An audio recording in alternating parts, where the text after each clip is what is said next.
Ciao jewelry makers.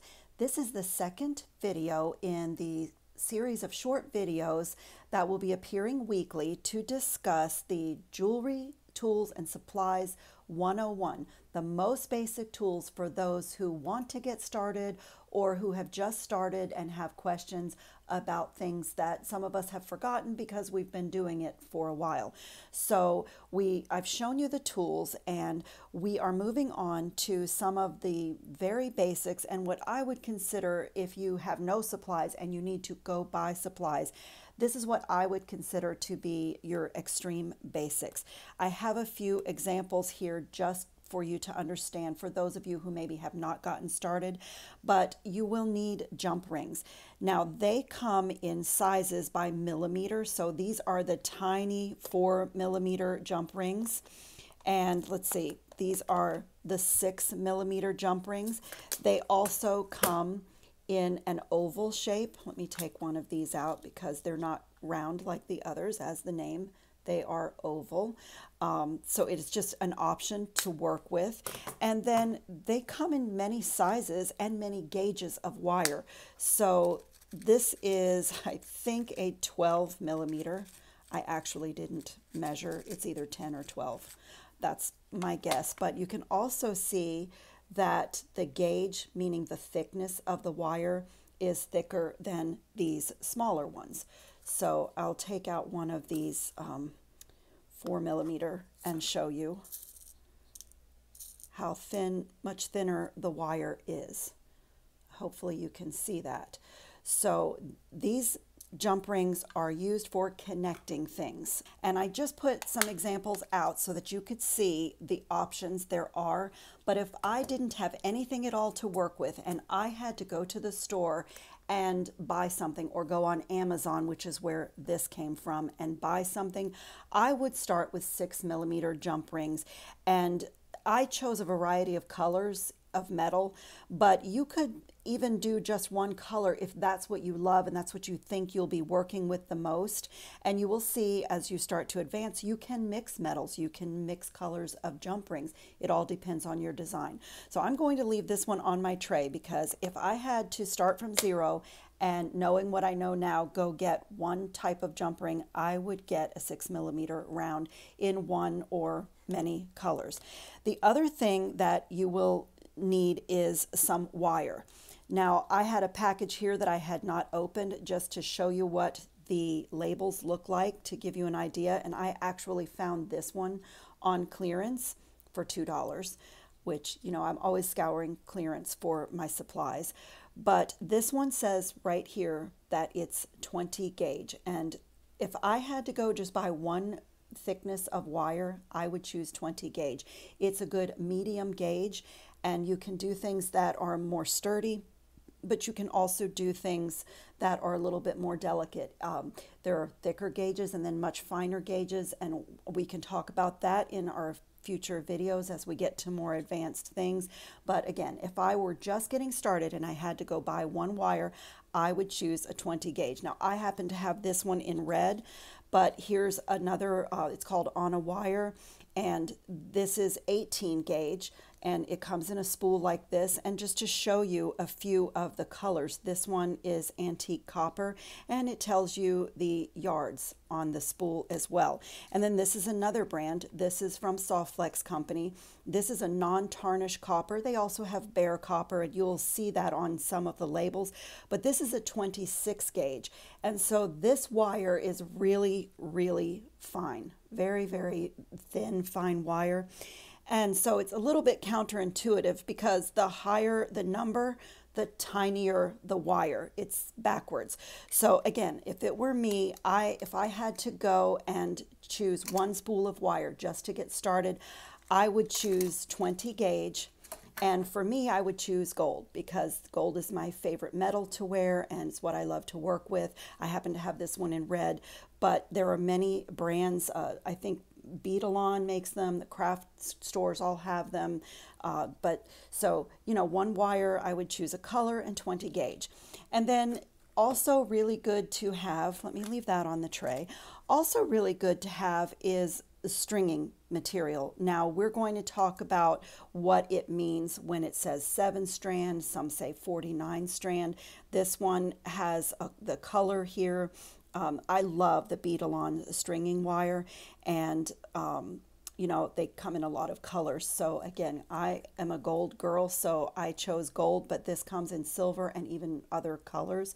And so for most projects, you can use the 7 strand or even the 49 strand. And in future videos, when we get a little more advanced, I'll talk about what that means. But it has to do with the malleability or the pliability of the stringing material.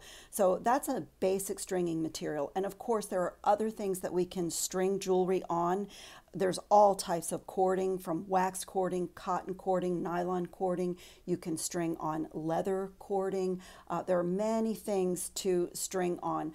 But in my mind, and from the progression of my own jewelry making, I started with bead stringing wire and 20 gauge wire, and you can do so much.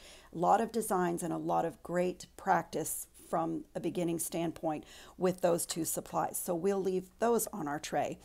And then we talked in our first video about the different crimping pliers that are available.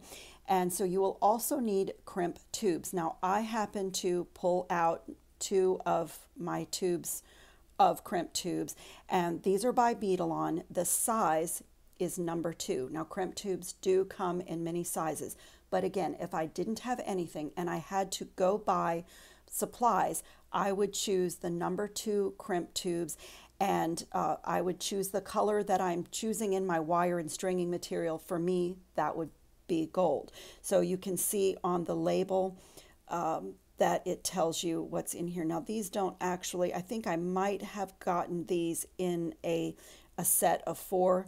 So the colors of the crimp tubes was probably on that package, but you can see inside that this one is, you can see that this one is gold and this one is copper.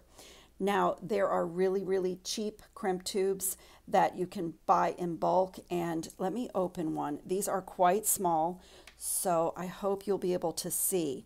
But the walls of the crimp tube on Bead-along, or the Softflex company is another fabulous crimp tube. The walls are very nice and thick on these. So I don't know if you'll be able to see. The camera will focus. The walls on these are very nice and thick, and they crimp down more easily. You have more control. They don't break in half when you are crimping. And the other crimping plier that I have not shown you yet will work on these size 2 Bead-along crimp tubes. And when we start demonstrating these tools and supplies, you'll see how fantastic that is. But the thinner ones, oftentimes when you crimp down, they will break in half. You have problems with them, and they're difficult to maneuver even for someone experienced in jewelry. So starting out, I would really suggest that you don't fall for the cheaper price, that you actually get a really good crimp tube. So those are pretty necessary. So I'm going to leave my little jar of crimp tubes on my tray. And then the other thing that you need are head pins and eye pins. So if you can see, I happen to pick up this pack at Joann's just to show you the difference.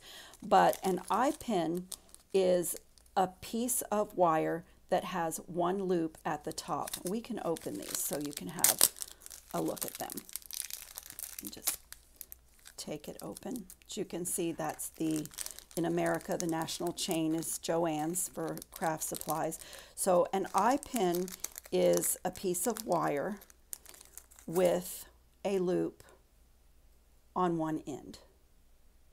And again, this wire can come in different gauges or thicknesses. So depending on your project, you know, we can talk about as we go through this series what those are used for. But that is an eye pin.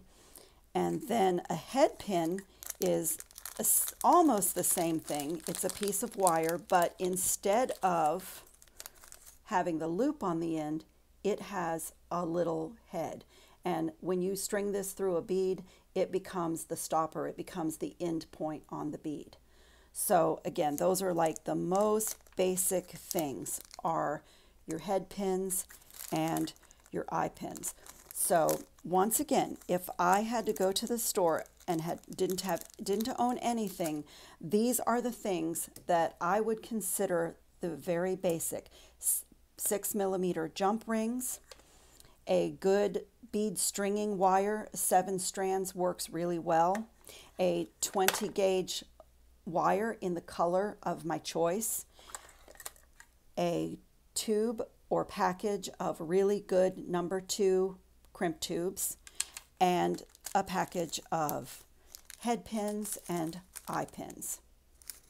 So this is our second video in this series. Stay tuned for the third video where we're going to use some of these tools and show what they can do in jewelry making. Thank you for being with me today. I will see you in the next video. Ciao, jewelry makers.